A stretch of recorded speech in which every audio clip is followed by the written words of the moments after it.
C'est une visite au pas de course, c'est surtout une occasion rare de découvrir l'usine de l'intérieur. Ici, 800 000 pots de Nutella sont remplis chaque jour, soit un quart de la production mondiale. Pas question donc de stopper les machines le temps de moderniser l'usine. Les travaux seront échelonnés sur 4 ans. L'objectif, rendre cet outil de production plus flexible, en clair, passer rapidement d'un packaging à un autre selon les pays d'export et les promotions. Aujourd'hui, le site s'est développé maintenant. Il a une croissance moyenne d'à peu près 6% au cours des 5 dernières années. Donc le site se développe. La complexité de l'offre et de la demande de la part de nos clients est de plus en plus importante. Et donc ça nécessite un moment de s'adapter et d'avoir des capacités de stock plus importantes.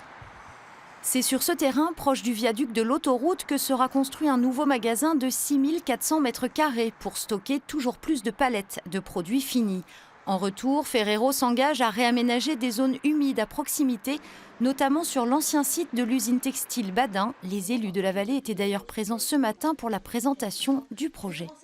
On va recréer ici une zone humide qui vient compenser la construction du nouveau bâtiment à cette zone-là. Pour saluer ces démarches environnementales et surtout cet investissement supérieur à 35 millions d'euros, un représentant du gouvernement a aussi fait le déplacement jusque Villers-et-Cales. Moi, ma démonstration que je fais au travers de toutes mes visites, c'est de montrer que l'industrie française se tient bien.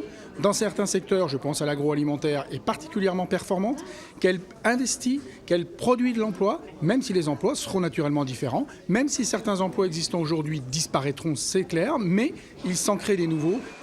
Ici, 400 salariés et 130 saisonniers font tourner l'usine, mais l'extension du site n'entraînera pas de nouveaux recrutements.